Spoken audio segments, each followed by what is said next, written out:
Olá, você está na TV Otimista. Eu sou Erivaldo Carvalho. Este é o programa Política. Hoje vamos bater um papo com o presidente nacional do PDT, o deputado federal André Figueiredo. Brasília, como está a pauta de final de ano no Congresso Nacional?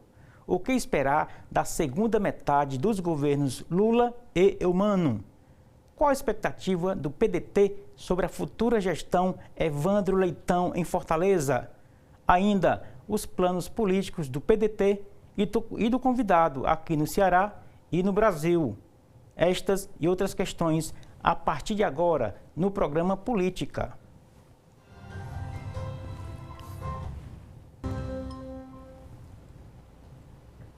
André Figueiredo é advogado e é economista. O entrevistado é ex-ministro das Comunicações do governo Lula. André está no 4º mandato de deputado federal. O parlamentar é presidente nacional do PDT. E é com André Figueiredo que converso no programa de hoje. André, seja bem-vindo. Muito bom estar com você aqui nos estúdios da TV Otimista no programa Política. Tudo bem? Tudo bem, Erivaldo. Mais uma vez, é um prazer muito grande a gente estar aqui batendo esse papo. E parabenizando toda a estrutura que hoje a TV Otimista tem, não apenas no Ceará, mas já expandindo para São Paulo e outras regiões do país. Isso é muito importante e nos enche de orgulho enquanto cearenses. Muito obrigado aí pela parte que nos toca, e inclusive com uma praça também, uma extensão lá em Brasília, na capital do poder, que a propósito vive dias bem acima da média, não é, deputado? Sem dúvida, Erivaldo. Eu costumo dizer que em Brasília ninguém morre de tédio, né? Porque sempre são fortes emoções e nós estamos aí próximo do encerramento do ano legislativo, com muitas matérias acumuladas, matérias importantíssimas que terão que ser votadas no decorrer dessa semana até o dia 20. Isso, tudo é prioridade, tudo é para ontem, mas se a agenda apertar para valer e se tivermos de fazer um corte, o que, assim, no limite, deputado, dá para ficar para 2025? E é bom a gente até, inclusive, listar algumas delas, né? Tá. Nós temos aí o pacote fiscal, né, onde o presidente Lula, antes de ter esse problema que o levou a São Paulo para fazer alguns procedimentos cirúrgicos, ele mesmo tocou o diálogo com o Congresso Nacional. Evidentemente que o tensionamento causado pelas decisões do ministro Flávio Dino, né, fizeram com que as relações realmente ficassem estremecidas, porque a aparência, digamos assim, as evidências eram muito fortes de que o governo federal estava por trás das decisões do ministro Flávio Dino. Mas, nos últimos dias, o presidente Lula avocou para o governo, determinou à AGU que fizesse os procedimentos, inclusive de defesa prévia, dos seus ministros do Poder Executivo, para que pudesse destravar. Nós temos aí emendas individuais, emendas de bancada bloqueadas durante praticamente o segundo semestre como um todo. Isso fez com que as 5.570 prefeituras do Brasil vivessem momentos de pânico. Essa semana começou a ser liberadas as emendas da saúde e isso faz com que, evidentemente, se traga para os gestores municipais um certo alívio. Então, ao fazer isso, esse clima de tensionamento melhorou um pouco. Nós aprovamos as urgências dos 2 projetos de lei, um complementar e outro ordinário, do pacote fiscal, e foi designado, inclusive, o deputado Moses Rodrigues para ser o coordenador e articulador da PEC, né, da proposta de emenda constitucional. Essa PEC, Erivaldo, eu poderia dizer que ela vai ter dificuldade de ser aprovada. São 3/5. Ter 308 votos favoráveis vai precisar de uma articulação do governo, do presidente Arthur Lira, trazer para si essa responsabilidade e, lógico, dialogando também com o Senado, porque tem que passar nas 2 casas em 2 turnos. Então, eu diria para você que a PEC não tem uma convicção que se vota essa semana, mas acho que os 2 projetos, tanto o projeto de lei complementar e o projeto de lei ordinária, creio que teremos condições sim de votar, assim como a reforma tributária, que foi votada no Senado e precisa ser aprovada na Câmara para valer a partir do ano que vem. Entendi. E a PEC são 308 dos 513, lembrando que para algumas matérias entrarem em ritmo de urgência, a votação foi quase ali no limite, quer dizer que foi um sinal amarelo para o governo, né? Sim, foi no momento onde eu tive presente na reunião de líderes, o presidente Arthur Lira, ele fez um pedido em nome dele, às bancadas, que desse esse voto de confiança a ele, não ao governo. Então, nós tivemos aí a necessidade para votar a urgência, precisamos de maioria absoluta, ou seja, 257 votos. Isso. Teve uma das duas que teve 260, 3 votos a mais, onde o União Brasil e o PSD, que são 2 partidos da base e que têm ministros, votaram majoritariamente contra as 2 urgências. Então, isso mostrou uma certa desarticulação dentro do governo, mas felizmente passamos as 2 urgências. E além dessas matérias, temos ainda que votar a LDO, Lei de Diretrizes Orçamentárias, e o orçamento do ano que vem. Então, vai ser uma semana realmente com uma pauta bem completa. Entendi. Essa insatisfação, por exemplo, do União Brasil é uma insatisfação pontual ou isso reflete a relação geral, a panorâmica do Executivo com o Parlamento? Não, reflete. Evidentemente, tem a ver com as emendas, claro, né? Tem a ver inicialmente com a insatisfação da presidência da Câmara. Tanto a União Brasil tinha o Elmar Nascimento, quanto o PSD tinha o Antônio Brito. Logicamente, isso gerou uma insatisfação de não ter os seus principais parlamentares, digamos, ungido à condição de presidenciável, de futuro presidente. O deputado Hugo Mota é o futuro presidente da Câmara dos Deputados, com a votação praticamente unânime. Então, nós tivemos aí essa insatisfação. Agora, realmente, o relacionamento do Poder Legislativo com o Executivo, por conta dessa falta de confiabilidade nas promessas do Executivo, isso fez com que eles mandassem esse recado. Entendi. Quando o presidente Lula chegou ao governo pela primeira vez em 2003, a relação era uma. Hoje a relação Congresso Executivo é outra, orçamento impositivo, um Congresso mais altivo, etc. Isso entra na contabilidade dessas trombadas, porque o governo Lula, há quem diga que ele pensa muito com a memória dos primeiros governos dele. E aí tem uma realidade congressual que se impõe. Isso acaba atravessando essa relação? Eu diria que é uma visão, digamos assim, de parte do PT. Né? Parte do PT advoga a tese do hegemonismo, né? Onde os outros servem apenas para apoiar, não para serem apoiados. Né? Então, isso faz com que alguns dos seus ministros tenham essa visão, inclusive da articulação política. O presidente Lula, ele é uma pessoa extremamente experiente e muito habilidosa. Então, ele já sabe que a realidade é bem diferente, por isso ele trouxe para ele mesmo, inclusive na semana passada nós participamos de uma reunião onde ele, juntamente com o ministro Fernando Haddad, ele apresentou todas as demandas para o final de ano. Sim. E claro, se comprometeu a resolver todas essas pendências entre Legislativo e Executivo. O fato de o presidente estar hospitalizado enquanto a gente grava aqui o programa, a preço de hoje, isso está, obviamente, suspendendo a pauta ou o ritmo está apenas mais lento? Não, antes dele ser hospitalizado, ele participou de uma reunião com o presidente da Câmara, o presidente do Senado, né, e houve esse comprometimento, então não vejo que essa ausência temporária do presidente nas articulações que vai comprometer alguma coisa. Elas já estão todas encaminhadas. Entendi. O Congresso acaba, na verdade, o Senado, de aprovar o texto que regulamenta a reforma tributária e passou lá pela Câmara, etc. Para o deputado que também é economista, já se pode falar em legado dessa legislatura? Sem dúvida. A reforma tributária era um sonho que nós tínhamos há praticamente 5 décadas. Né? E nós conseguimos fazer uma simplificação tributária, mudando, evidentemente, que os efeitos só serão sentidos talvez daqui a 5 anos, né? Porque ela vai ser implementada paulatinamente, mas, sem dúvida, é um legado. Agora, precisamos avançar também na tributação sobre a renda. Né? Achamos que mudar e simplificar a tributação sobre o consumo era necessário. Agora, a tributação sobre a renda, para termos uma tributação progressiva, quem ganha mais, paga mais, quem ganha menos, paga menos, ela é indispensável e esperamos que ano que vem o governo possa encaminhar essa outra etapa da reforma tributária. Agora, é uma reforma com alguns senões, né? Por exemplo, você não tributar de forma diferenciada a compra de armas, né? Não, é um absurdo. A gente sabe que a bancada, chamada bancada da bala, ela tem muita força.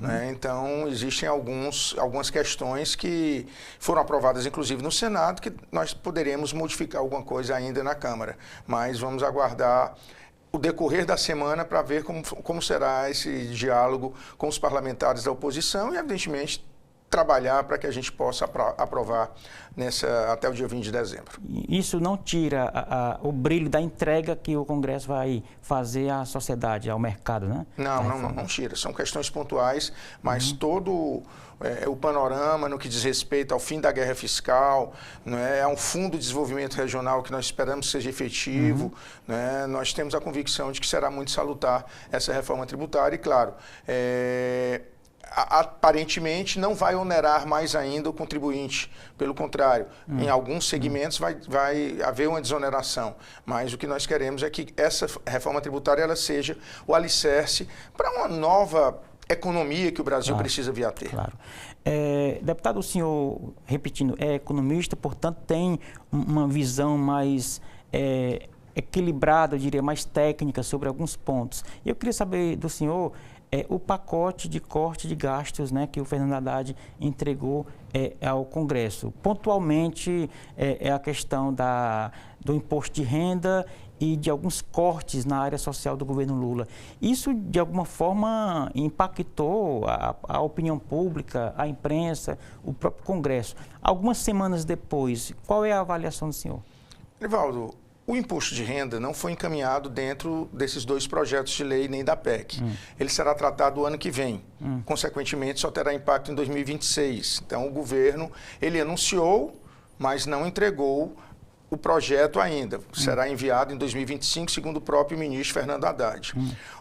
Aconteceram alguns cortes que eu acho importantes, por exemplo, no combate à fraude, no combate à judicialização de programas sociais. Existiam abusos realmente gritantes. Mas o que está se colocando, por exemplo, em relação ao BPC, benefício de prestação continuada, existe a rejeição de todo o Congresso, seja do Partido dos Trabalhadores, que é o partido do presidente Lula, seja da direita, porque realmente nós estamos tirando renda de uma população que já é hipossuficiente, ou seja, já não ganha o suficiente para sobreviver. Então, foi digamos assim, um cenário de maldade. Lógico, fraude tem que ser combatida. Agora, você proibir que uma pessoa, quase que é uma proibição, de que duas pessoas no mesmo lar tenham um BPC é uma perversidade. Nós sabemos que existem vários lares que têm pessoas que realmente demandam esse benefício, são pessoas que têm deficiência física, algum tipo de deficiência, e que é um direito deles ter o BPC. Então, isso é apenas um detalhe, né? Mas nós vamos consertar, com certeza, dentro do Congresso Nacional.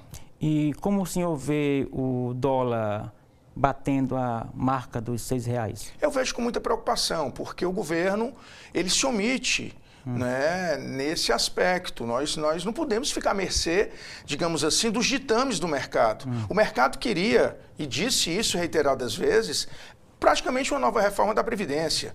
Né? Nós temos aí que já houve a mudança no cálculo do salário mínimo, que antes era a inflação mais a variação do PIB de 2 anos anteriores, e agora ele vai ter um teto que é o do arcabouço fiscal, ou seja, no máximo de ganho real 2,5%. Mas ele queria cortar qualquer tipo de ganho real. Então isso fez com que o dólar estourasse. Eles esperavam realmente um pacote que atingisse mais pesadamente quem já está duramente atingido, que é a população mais pobre. Né? Então nós temos essa clareza. Então o governo tem reservas cambiais suficientes para fazer dólar baixar. São mais de 350 bilhões de dólares de reserva. Então nós não podemos ficar submissos, de repente, a uma flutuação cambial onde o dólar ultrapassa a faixa de 6. O governo tem que intervir. Então eu vejo com muita preocupação e eu acho que o governo tem que ser mais enérgico caso haja uma nova flutuação no decorrer das próximas semanas. O senhor disse agora há pouquinho de onde a gente pode deduzir que o mercado tenta pautar o Congresso, tenta pautar o governo, é isso? O sistema financeiro, ele pauta o mundo, não é nem só o Brasil. Né? É o segmento mais importante da economia e não deveria ser. Deveria ser um sistema, digamos assim, um meio para que as empresas possam alavancar recursos e, consequentemente, gerar empregos. A gente não vê hoje o sistema financeiro, hoje você não tem mais quase a categoria de bancários, que era muito forte décadas atrás. Da produção, né? Exato. Então você vê o banco para emprestar dinheiro, às vezes até lhe atrai, mas para cobrar, e se for o caso, para fechar a empresa, ele faz sem o menor pudor, aliás. poder ele tem muito. Né? Então, o que nós queremos é justamente isso, limitar essa ação que o sistema financeiro e, consequentemente, o mercado tem tido para pautar o Congresso Nacional, para pautar o Poder Executivo e, digamos assim, sugar. Né? Nós temos mais de 51% do nosso orçamento que é destinado ao pagamento de juros e serviços da dívida interna. É muita coisa. O orçamento fiscal, né? É muita coisa e a gente tem que, não estou falando em dar calote, mas estou falando em dizer que o Brasil tem que ter um compromisso com o social, antes mesmo que um compromisso, digamos assim, com o pagamento de juros extorsivos. Fizemos isso no decorrer da pandemia e ninguém quebrou. Entendi. Para a gente fechar esse ponto aqui, mais de mercado, de finanças, etc., o Campos Neto vai entregar para o Galípolo, né, um cupom com Selic de 12,25%, né? É um mau começo para a segunda metade do governo Lula, deputado? Sem dúvida, sem dúvida. É uma taxa de juros que não existe no mundo todo. Né? Essa taxa Selic, ela é muito prejudicial ao Brasil. Nós estamos falando de que cada ponto percentual que se amplia, nós estamos falando em cerca de trilhões de reais que vão ser sugados, digamos. O patamar mais baixo que a Selic teve foi na faixa de 6%, 6,5%. E nós estamos hoje aí com esse patamar de expectativa. Dobrado, né? Então, nós temos aí, são 35 bilhões vezes 6, nós estamos falando em 180 bilhões de reais só em serviço da dívida. Tá bom, ficou muito claro. Deputado, vamos fazer um rapidíssimo intervalo, tá bom? Daqui a pouco a gente volta aqui no bate-papo com o deputado federal André Figueiredo, o nosso convidado de hoje aqui do programa Política da TV Otimista. Não saia daí, a gente volta já.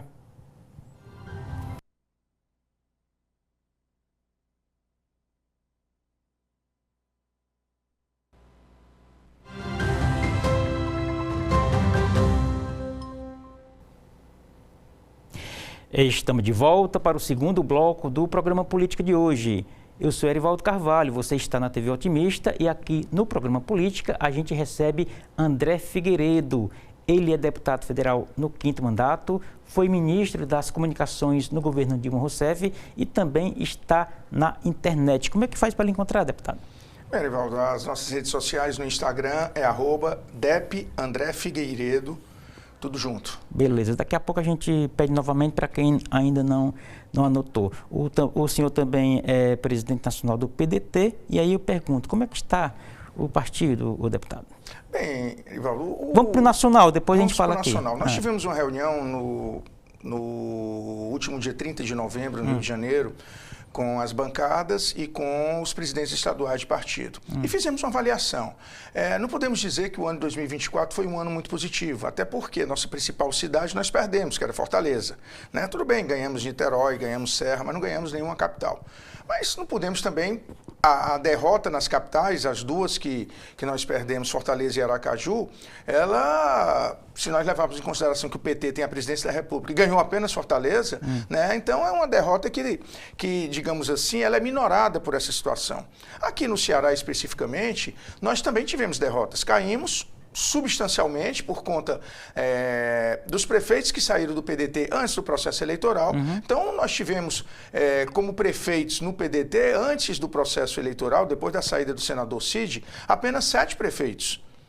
E fizemos 5. Então, a gente levar em comparação, evidentemente, o que elegemos em 2020, que foram 67, né, é uma perda grande. Mas se levarmos em consideração que tínhamos 7 e elegemos 5, não é uma perda tão significativa, mas mostra um tamanho que nos incomoda. Né? O PDT ainda é um partido em mutação. Nós não sabemos quais dos deputados estaduais sairão, quais ficarão, quais federais sairão, quais ficarão. Nós estamos trabalhando, evidentemente, para que o maior número possível possa ficar, até porque temos hoje dentro do PDT um panorama que é diferente de 2 anos atrás. 2 anos atrás nós estávamos realmente num período como esse em pé de guerra, com indefinição absoluta, se seríamos oposição, se não seríamos oposição. Hoje não, temos um cenário mais claro. Eu acho que isso pode facilitar com que os parlamentares fiquem no partido. Entendi. O PDT é um partido que tem uma história, e aí, deputado, se você somar ali e colocar ao lado o MDB e o PSDB, ambos também com suas histórias, a gente estabelece algo em comum entre essas legendas, que é o fato de elas terem perdido espaço nacionalmente, né? O PDT, o MDB, o PSDB, partidos que contam um pouco da história política do Brasil das últimas décadas. Então, me parece não ser um problema só de um partido A, B ou C. Então, tem uma mensagem aí que a sociedade, que o eleitor está colocando para esses partidos, né? Que tipo de reflexão o senhor, como presidente da legenda, consegue conectar com os filiados para dizer que essa página precisa ser revisitada para se saber o que está acontecendo, por que não há mais a conexão de antigamente com esses partidos? Eu considero que a polarização existente entre o bolsonarismo e o petismo fez com que as forças mais ao centro, seja de centro-esquerda, seja de centro-direita ou propriamente centro, realmente elas perdessem espaço. Hoje a gente vê parlamentares ligados a uma extrema-direita tendo uma repercussão grande na sociedade, né? Sem conteúdo nenhum, diga-se de passagem. Mas a versão que eles passam dos fatos, através das redes sociais, nós temos aí aquele antipetismo se identificando com esses que, mesmo sem ter, digamos assim, a veracidade nos seus posicionamentos, acabam repercutindo pelo ódio que se tem ao PT. O PDT, como você bem colocou, é um partido herdeiro do trabalhismo. Inclusive, essa semana recebemos o busto do presidente Getúlio Vargas, né, na nossa sede em Brasília, mostrando claramente que, com o fim do PTB, né, nós hoje somos legítima e juridicamente os herdeiros do trabalhismo. E o trabalhismo sempre foi, digamos, uma ideologia muito clara. Se você não assistiu, creio que tenha assistido, Ainda Estou Aqui, né, um filme que fala da vida do Rubens Paiva. Isso. Que foi um jornalista, uma pessoa que fez muito pela democracia no Brasil, e quando ele foi preso, né, foram perguntar à esposa dele se ela sabia que ele era comunista. Ela disse, não, meu marido foi um deputado cassado pelo golpe de 64, mas ele era trabalhista. Então, o Rubens Paiva é um exemplo de tantos outros. Teríamos falado de Getúlio Vargas, João Goulart, Leonel Brizola. Esses são os ícones que nós temos para nos fortalecer e nos legitimar para que possamos, sim, vir a ser reconstruído, redesenhado um trabalhismo no Brasil. Evidentemente, um trabalhismo que respeite os direitos dos trabalhadores, mas compreenda, claro, também todo esse panorama de trabalhadores que hoje não têm carteira assinada e preferem ficar assim. Os motoristas de aplicativos, sejam eles de teleentrega, sejam eles de Uber, né, eles se sentem empreendedores. Só que nós temos que dar a garantia que esses trabalhadores, eles ficam doentes. Se forem mulheres, podem engravidar. E aí, como fica o rendimento desses trabalhadores, caso isso aconteça, se eles não estiverem amparados pela Previdência? Então, isso precisa tudo ser discutido e nós estamos fazendo essa reflexão para que venhamos a aprovar projetos, talvez em 2025, que garantam direitos, não apenas do microempreendedor individual, mas direitos mais ampliados para esses, hoje, novos empreendedores, pequenos empreendedores que o Brasil abraça e o mundo todo abraça. A gente pode dizer, em outras palavras, que as relações de trabalho mudaram ao longo do tempo e partidos como o PDT precisam mudar também porque a sociedade mudou, as suas bandeiras mudaram? Não é que tenham sido as relações de trabalho. O modelo de trabalho mudou em alguns setores da economia. Né? Hoje você tem, antigamente você só tinha motorista de táxi, hoje você tem motorista de aplicativo. Então é uma nova categoria. Né? Então o que eu estou dizendo é, esses novos trabalhadores que se sentem empreendedores, que querem fazer o seu horário de trabalho, né? Que querem fazer o seu ritmo, eles precisam, talvez pela grande maioria ser de jovens, eles precisam saber que a velhice chega. Né? E que a gente sabe da importância que é, por exemplo, você ter direitos como aposentadoria no futuro. Né? Chega para todo mundo, né? Pelo menos a gente espera que chegue. Né? Então, e todo mundo fica doente. Isso aí, com certeza. E aí, você doente, você não vai ter como sustentar a sua família? Então, são preocupações que, às vezes, a grande maioria, por ser ainda muito jovem, não tem a compreensão de que nós precisamos ter esse olhar muito atento. Respeitar essa liberdade que eles necessitam ter, mas também garantir direitos que eles deverão ter no caso de infortúnios. É o outro lado da moeda, da pejotização, das MEI, etc. Então é mais ou menos por aí que a coisa tem que se equilibrar, né? Exatamente, porque a pejotização, na verdade, é uma deturpação das relações de trabalho. A empresa fica com o trabalhador não mais em condição de ser o funcionário seletista. Tira as obrigações. Mas de pessoa jurídica sem nenhum direito. Né? Isso é outra coisa. O que eu estou defendendo são os pequenos empreendedores. Essa deturpação das relações de trabalho através da pejotização, nós somos completamente contrários. Entendi. Aproveitando aqui o gancho, como é que está, na sua avaliação, esse debate do fim da escala 6x1? Ele é um debate ainda muito incipiente, certo? Explicando para os não iniciados, deputado. Não, basicamente é um debate que existe hoje para que se acabe 6 dias trabalhados para um de folga. Que é o que... Né? segunda a sexta e tem o sábado, né? E aí tem ainda o sábado, que seria de trabalho também. Alguns advogam a tese de ser 4 dias trabalhados, 3 de folga. Um cenário que, no mundo ideal, seria perfeito. Mas precisamos fazer um escalonamento, até mesmo para que nós não venhamos a fazer proselitismo em cima dos trabalhadores e gerar uma falsa expectativa. Né? Nós precisamos ter responsabilidade, nós defendemos, evidentemente, que essa escala ela seja extremamente reduzida, né, de 6-1 para 5-2, posteriormente pode chegar a 4-3, né, mas temos que fazer essa discussão com muita responsabilidade. O problema é que, como eu disse, as redes sociais às vezes pautam um determinado tema como se ele já fosse votado. Isso é uma PEC que está tramitando na Câmara que ainda não tinha sequer atingido o número de assinaturas suficientes. Parecia que já tinha sido votado e que já ia entrar e que já estava no plenário quem votasse contra. Não, ainda é uma coisa ainda muito, muito inicial, mas é uma discussão que precisa ser travada e nós somos completamente favoráveis. E outro detalhe, deputado, é o fato de, por exemplo, nós estarmos com índice de desemprego muito baixo, estamos quase que numa faixa ali de pleno emprego. Então, esse debate, num contexto desses, se a taxa de desemprego sobe, a configuração muda, né? Sem dúvida, Edivaldo. O que nós temos que ver é que hoje nós temos, por exemplo, programas sociais, creio eu, até mesmo em demasia, porque é indispensável que a nossa população não passe fome. É indispensável que a nossa população tenha dignidade.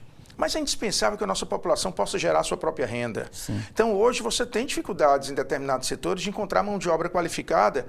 Por quê? Porque, vamos dizer, uma pessoa com deficiência física, ela vai deixar de receber o BPC dela para ganhar um salário, tendo que se deslocar ao trabalho? Não. Então, nós temos que ter um estudo, por exemplo, de acúmulo, ou seja, as empresas precisam cumprir cotas de deficientes. Os deficientes, no início, não precisam perder seu BPC, podem acumular as duas coisas. Aí sim, você começaria a migrar aquela pessoa, e eu citei a pessoa com deficiência, mas pode ser qualquer trabalhador, por exemplo, aquele que recebe o Bolsa Família e tem os trabalhos temporários indeterminados, por exemplo, colheita de cana-de-açúcar, é um trabalho temporário.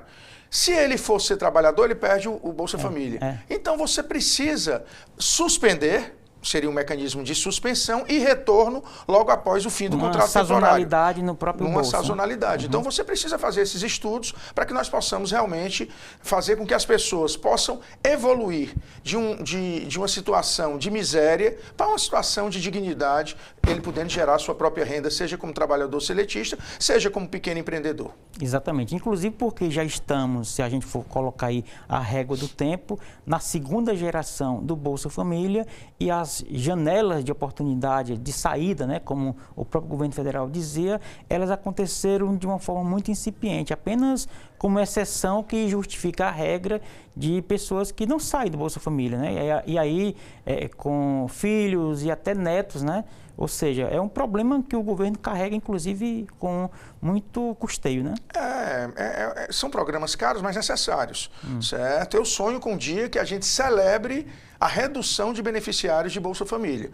Por que a redução? Porque significa que as pessoas não precisam mais do Bolsa Família. Isso. Né? Mas, infelizmente, nos últimos anos, a gente celebra o aumento de beneficiários do Bolsa Família, o aumento de programas sociais, em detrimento de programas estruturantes, de geração de emprego e renda, de investimento na infraestrutura do nosso país, né? E o tempo está passando Exatamente. rápido, né? E a gente vê o Brasil, comparativamente com os países da Europa, muito atrás, né? Basta ver a situação das nossas estradas, a situação do nosso transporte, a situação, enfim, de coisas que poderiam já ter uma evolução bem mais significativa. A ferrovia transnordestina vai trazer desenvolvimento, mas éramos para ter uma rede ferroviária que pudesse levar o nosso país, que tem dimensões continentais, a não depender apenas das nossas rodovias, que inverno após inverno elas diluem igual farinha, né? Então nós temos aí a necessidade de fazer uma revisão dos modais de transporte. Falo em transporte como exemplo, porque é uma infraestrutura indispensável para a economia circular em todo o Brasil. Todos os países, inclusive aqui os estados brasileiros mais desenvolvidos, você pode ir atrás que tem uma infraestrutura de transporte assim adequada para por onde o desenvolvimento econômico percorre, circula, na verdade, né? Sem dúvida. Deputado, a gente começou esse ponto do papo falando do PDT nacional, né? E aí desdobramos aqui nesses pontos. E o PDT aqui no estado do Ceará, como é que está? O PDT no Ceará, nós vivemos, evidentemente, desde 2022, momentos difíceis, né? Nós tivemos a eleição onde lançamos o nosso ex-prefeito Roberto Cláudio como candidato a governador e perdemos no primeiro turno.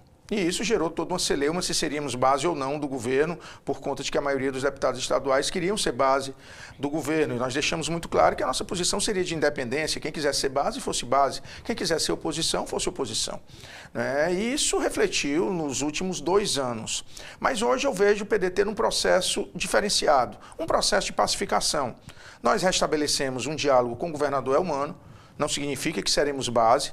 Estabelecemos um diálogo por ocasião do segundo turno das eleições municipais. Perdemos a eleição municipal de Fortaleza. Para a gente foi extremamente dolorido perder Fortaleza, não apenas para o Ceará, mas para o Brasil. Mas perdemos. E, ao mesmo tempo, elegemos 8 vereadores. Somos a maior bancada na Câmara Municipal. Então, precisamos ter a compreensão de que tínhamos 2 opções, né? Aliás, 3. Irmos para o Evandro, ir para o candidato do PL ou ficar neutro. A posição da neutralidade seria justificável para todos. E não vou aqui entrar no âmago da questão de quem apoiou o candidato do PL. Respeito até mesmo pela rejeição que se tem, alguns deles, à maneira como foram tratados pelo PT. Mas o Evandro é um companheiro nosso, digamos assim, que até o início desse ano ele era do PDT. A raiz dele é pedetista. Torce até o mesmo time que o senhor. Torce. Nós somos colegas de Colégio Santo Inácio. Então o Evandro é uma pessoa que eu respeito muito e tenho um carinho muito grande e sei da seriedade dele. Então não tive nenhuma dúvida de fazer com que nós, majoritariamente, dentro de um PDT que vem de uma longa história, né, fôssemos apoiar a candidatura do Evandro, com todos os senões, com todas as mágoas que nós temos com o PT. Mas fomos à candidatura do Evandro, que compreendemos que a gente tem um adversário a nível nacional que se refletia nessa candidatura local. Um adversário comum, né? Um adversário do comum, PDT e PT, né? Um adversário comum até mesmo da democracia.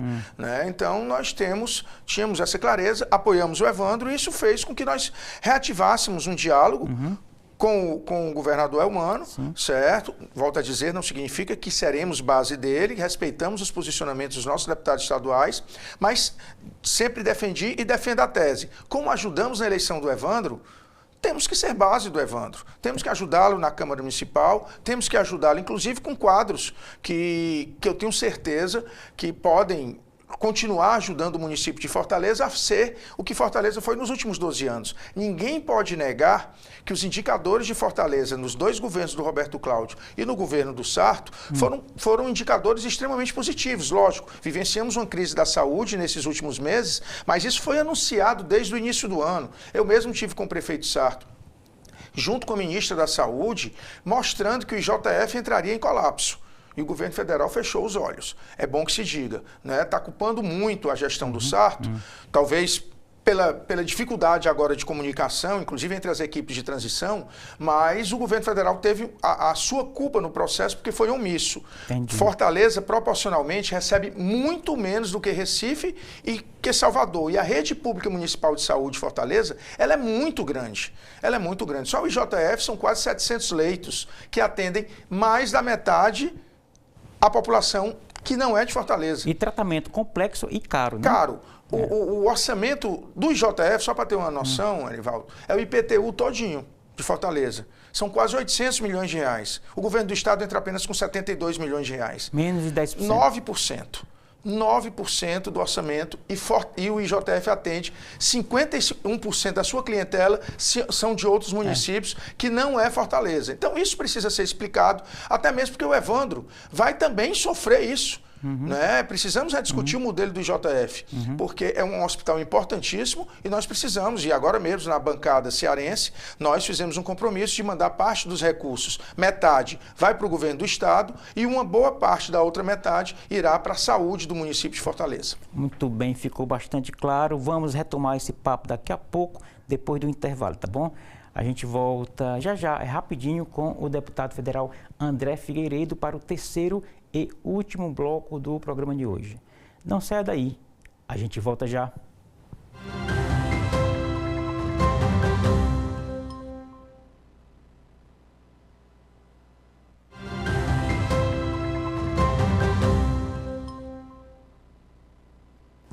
Estamos de volta para o terceiro e último bloco do programa Política de hoje. A gente recebe aqui, no programa Política da TV Otimista, André Figueiredo, que está no 5º mandato, foi ministro das Comunicações do governo Dilma Rousseff, é presidente nacional do PDT e também está na internet, não é isso, deputado? Como é que faz? No Instagram, que é hoje a rede mais acessada, @Dep André Figueiredo, tudo junto. Na altura do seu 5º mandato, na metade, olhando já para 2026, porque uma campanha sempre começa quando o último voto é contabilizado, né? O que é que dá para dizer do seu mandato aqui nesse dezembro, quando estamos gravando o programa, olhando para trás ali da posse de 2023 para cá, o que é que você nos diria, deputado? Eu diria que foram 2 anos, digamos assim, de muita luta em prol do Ceará, em prol do Brasil, né? Seja com recursos orçamentários, seja com ações que potencializam, digamos, programas como qualificação profissional. Fizemos bastante para colocarmos a nossa contribuição em termos de ações junto aos executivos municipais, especialmente do nosso estado, claro. Mas em termos de produção legislativa, nós tivemos alguns avanços e algumas responsabilidades que nós trouxemos para a gente. Por exemplo, o projeto de lei que prevê digamos assim, a telemedicina e a teleperícia para reduzir as filas do INSS. Né? Então, é um processo que está sendo implantado, que foi aprovado em dezembro do ano passado. A questão de tornarmos os Correios, e aí, como ex-ministro das Comunicações, eu compreendo que os Correios é uma instituição imprescindível para a comunicação no nosso país. Então, eles têm condição de atender do local mais remoto ao local mais rico, diferentemente das empresas privadas que só querem o filé. Os Correios atendem o filé e o osso. Então, nós tornamos os Correios o operador preferencial de logística do governo, da administração pública, direta e indireta. Isso faz com que toda essa crise financeira que passa os Correios venha a ser equacionado. E já mais recentemente nós aprovamos o projeto de lei de informática, o novo projeto de lei de informática, que beneficia empresas que se instalem no Brasil, né, e que tem aquele processo produtivo básico, que é basicamente montagem, celulares, computadores, mas demos um diferencial para as empresas que instalam no Norte, Nordeste e Centro-Oeste, com exceção da Zona Franca, que já tem seus benefícios, Zona Franca de Manaus, né, e que elas têm uma tecnologia nacional, chamada Tecnac. Então, elas estando nessas regiões menos aquinhoadas financeiramente e desenvolvendo tecnologia nacional, não apenas montando, trazendo os componentes para cá para montar, elas têm um diferencial. E também o programa de semicondutores, Brasil Semicon. Esse Brasil Semicon, o que é? Hoje a maior empresa do mundo é uma empresa coreana que fabrica chip. Hoje todo equipamento, seja ele um celular, uma televisão, um veículo, ele tem chips. Então você fazer todo esse programa, e aqui no Ceará a gente tem a felicidade de fazer uma parceria com o Instituto Federal, inclusive em design de chips, de placas eletrônicas, que seriam semicondutores, nós vamos ter um grande desenvolvimento. E aqui para o nosso Ceará, né, nós avançamos aí até mesmo para evitar tanta insegurança jurídica que, notadamente, nas últimas 2 ou 3 décadas, atinge a nossa barraca, as nossas barracas da Praia do Futuro. Nós conseguimos aprovar na Câmara e já próximo de aprovar no Senado, tornar as barracas e os barraqueiros da Praia do Futuro como patrimônio cultural do Brasil. O que significa isso? Significa que o nosso forró, que os nossos shows de humor, que a nossa gastronomia, notadamente as caranguejadas das quintas-feiras e dos finais de semana, elas terão sempre aquele atrativo nas barracas da Praia do Futuro, que é um polo turístico indubitável e um polo de lazer da nossa população, seja de Fortaleza, seja dos demais municípios. Sobre esse ponto, Praia do Futuro, isso significa dizer, na prática, deputado, que transformar a estrutura de barracas da Praia do Futuro em patrimônio cultural, significa dizer que elas ficam lá, aquele debate sobre remover ou não, fica superado? Não, elas vão ficar lá. Agora, lógico que passa por um processo de regulação, inclusive pactuado dentro do Fórum da Praia do Futuro, que envolva governo federal, governo estadual, governo municipal, Procuradoria da República, certo? E os empresários e os trabalhadores da Praia do Futuro. Então, esse Fórum da Praia do Futuro vai definir os parâmetros da regulação. O que não pode acontecer eram os abusos que estavam sendo cometidos de fazer com que uma barraca que gera centenas de empregos, né? Hoje nós temos aí 7.000 empregos sendo gerados pelas barracas da Praia do Futuro e nós temos aí um abuso de quem não conhece, né, às vezes morando em Brasília, vir aqui dizer que tem que reduzir para 10% a estrutura daquela barraca, que queira ou não, gera muito recurso. Agora, nós vamos ter um processo de regulação, mas todo esse processo de ameaça, dá prazo de 60 dias para ser demolido, de estipular multas que eles não têm condição de pagar. Tem uma barraca da Praia do Futuro que talvez não fature por ano o que já tem de débito, 3 milhões de reais de multas que foram geradas pelo governo federal. Então, isso, em sendo aprovado e sancionado pelo presidente Lula, isso evita. Mas a regulação tem que ter para que não se aconteçam abusos e invasões indevidas. Aliás, invasões foram feitas, né, em áreas que barracas foram derrubadas. Se você pegar a Praia do Futuro, chamada Praia do Futuro Antiga, ali perto do Clube de Engenharia, e pegarmos também o Caça e Pesca, nós vamos ver que aconteceram invasões sem a devida atenção pelo poder público, e em boa parte delas, hoje, o que a gente vê é o tráfico dominando essas regiões. Por quê? Por conta da ausência de empreendimentos que poderiam estar lá gerando emprego decente e gerando, digamos, renda e atração turística para a nossa cidade. Exatamente. Inclusive, a propósito de renda, eu lembro que o deputado Gastão foi o relator desse projeto. Sim, foi o relator desse projeto que eu fui autor. Que é ligado à FEComércio, ou seja, que é um mundo aí de emprego, etc. Então, Isso. É mais ou menos nessa linha aí, né? Exatamente. Eu, como autor do projeto, achei que o Gastão, porque estava trabalhando com a gente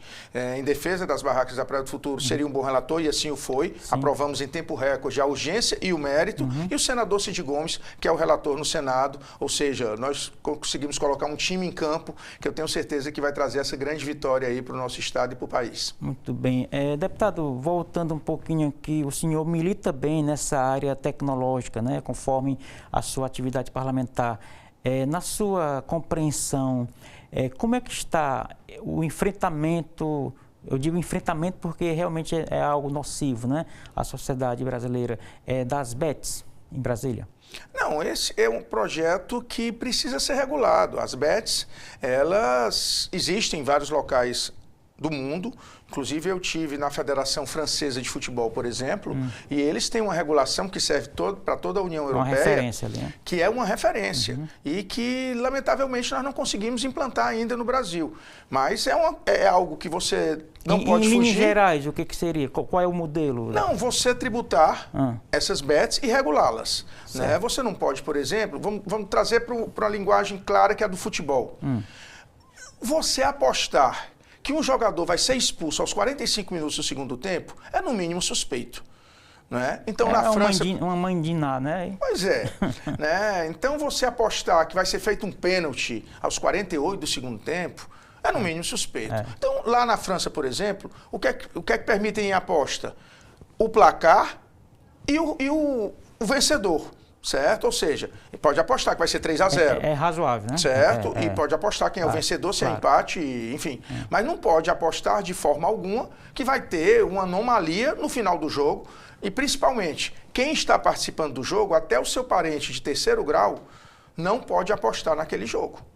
Certo? Então, existem regras que precisam ser feitas, e uma regulação internacional. O Brasil precisa aderir para que participe dessa discussão junto com a União Europeia. A União Europeia é muito avançada nessa regulação das bets. E alguns países não podem sequer ter escritórios na União Europeia porque não se adaptaram às regras da União Europeia. Assim deveria ser feito também no Brasil. Inclusive multinacionais que atuam aqui no Brasil, que colocam ali uma máscara, mas que esse dinheiro vai para fora, né? Vai para fora, vai para fora. E hoje em dia, se você quiser apostar numa estrutura do exterior, você aposta. Então você tem que ter regulação. Você precisa literalmente fazer com que todos os recursos saiam da sua conta bancária, né, para que você possa mapear para onde está indo ou de onde está recebendo. Certo? Então o COAF ele precisa participar ativamente dessa regulação e durante toda a semana, e aí a Federação Francesa tem uma autoridade reguladora das apostas online, para que você faça todo o apurado semanal e ver aonde existe algum ponto fora da curva. Aí sim, esse ponto fora da curva tem que ser devidamente investigado para evitar, digamos assim, o desvirtuamento dessas apostas online, né? Isso é um ponto que precisa ser muito bem avaliado, muito bem analisado, porque pode trazer muitos recursos para o país, pode. E é uma coisa que ninguém vai conseguir cercear, né? Vai ter. Então, se vai ter, nós precisamos regular. O governo vai conseguir travar a saída de dinheiro do Bolsa Família? Muita gente que recebe Bolsa Família e gasta o dinheiro na aposta? Bem, é difícil a gente mensurar. O Bolsa Família é para sustento da... É para o sustento da sua família, né? Então, é tanto que os beneficiários geralmente são as mulheres, né? Como representante da família, porque é a dona de casa, porque sabe aonde tem a dificuldade, né? O que nós, evidentemente, temos que ter mecanismos que evitem esses desvirtuamentos e é o que eu digo, além do Bolsa Família, você imagina pegar um empréstimo consignado para apostar, né? Você ter o seu saláriozinho que já é pequeno, você pegar uma parte desse salário, pegar dinheiro para apostar, você entra num parafuso que daqui a pouco você fica realmente numa situação de muita dificuldade. Exatamente. Vamos aqui aproveitar essa reta final do programa para falar sobre a Prefeitura de Fortaleza. Qual é a expectativa aí, dando desconto, né, que teve um processo eleitoral de disputa, no que você apostaria para a gestão Evandro em termos de entregas e de gargalos? Gargalo deve ser a saúde, né? A saúde é o grande gargalo do Brasil, isso aí sem dúvida. Mas eu creio que o Evandro vai pegar uma prefeitura que vem de 12 anos de um grande êxito em várias áreas. A área educacional, indubitavelmente, é um exemplo para o Brasil. Não apenas o Ceará como estado, e temos Sobral também como referência, mas Fortaleza está praticamente universalizado a educação em tempo integral. São escolas que, se você for em vários bairros da periferia, você vai ver uma infraestrutura extremamente adequada, né? Então, nós temos desafio, temos a saúde, como você bem colocou, e como a população sente, é o maior deles. Vai ser superado nos 4 anos iniciais da gestão do Evandro? Não creio. Mas pode avançar, até mesmo com diálogo com o governo federal e com o governo estadual, pode avançar e termos indicadores melhores, certo? Isso aí eu tenho convicção. E pela postura do Evandro. O Evandro é um cara muito aberto ao diálogo, um cara extremamente experiente e eu tenho certeza que ele vai construir um ambiente de relacionamento com a Câmara Municipal, com o governo do Estado, com o governo federal e com a população de Fortaleza, que seja salutar para que Fortaleza continue a ser o maior PIB do Nordeste, e isso dizemos com muito orgulho, porque já fomos o terceiro, né? E hoje somos o maior, longe do segundo colocado, que é Salvador. Então, Fortaleza tem nos seus empreendedores, nos seus empresários também esse potencial que precisa ser explorado e valorizado. Tenho certeza que o Evandro saberá conduzir isso com muita maestria pela experiência que ele já tem. O prefeito eleito declarou recentemente que não está no visor dele convidar alguém da gestão Sarto para a futura administração. Mas alguém ligado ao PDT, há algum tipo de diálogo que possa vir a participar da gestão Eumano, presidente? Nós temos um diálogo ainda muito superficial com o Evandro, certo? Evidentemente que quem nós tínhamos, por exemplo, o secretário Francisco Ibiapina, da Secretaria de Direitos Humanos e Desenvolvimento Social do governo Sarto, foi exonerado quando declarou apoio ao Evandro. Certo? Então, é um nome que eu creio que é, inclusive, uma grife para qualquer governo que ele venha fazer parte. Ele foi secretário executivo do Ministério do Trabalho, do Ministério das Comunicações, é auditor fiscal do trabalho de carreira. Estou falando o nome dele, mas nós temos, por exemplo, o Iraguaçu Filho, que foi vereador, que também é a cara do PDT, que são pessoas que nós temos o maior dos respeitos, e o Evandro também, porque foi companheiro deles durante muito tempo, né? Então, ainda não estamos discutindo participação ou não. Nós acreditamos no governo do Evandro e queremos, claro, enquanto PDT, que Fortaleza continue nesse processo de crescimento que foi alavancado pelo PDT nos últimos 3 mandatos e agora é por um antigo pedetista, né, que o Evandro entrou em 2009 no PDT, a meu convite, né, e hoje é o prefeito de Fortaleza e isso nos enche de orgulho. Muito bem. Em 30 segundos, como é que está a nação alvinegra, deputado, aqui no Ceará?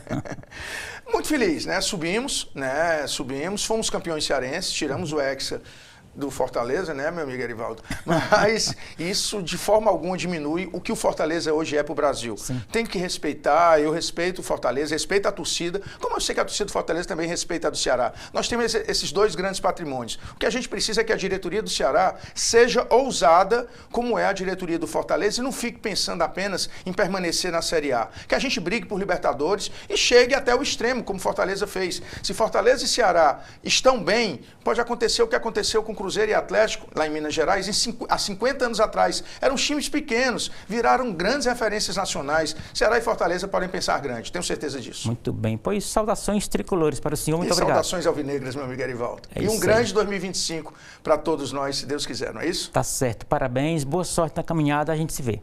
Um abraço. E assim chegamos ao final da edição de hoje do programa Política. A todos o nosso muito obrigado pela companhia. Até o nosso próximo encontro. Forte abraço.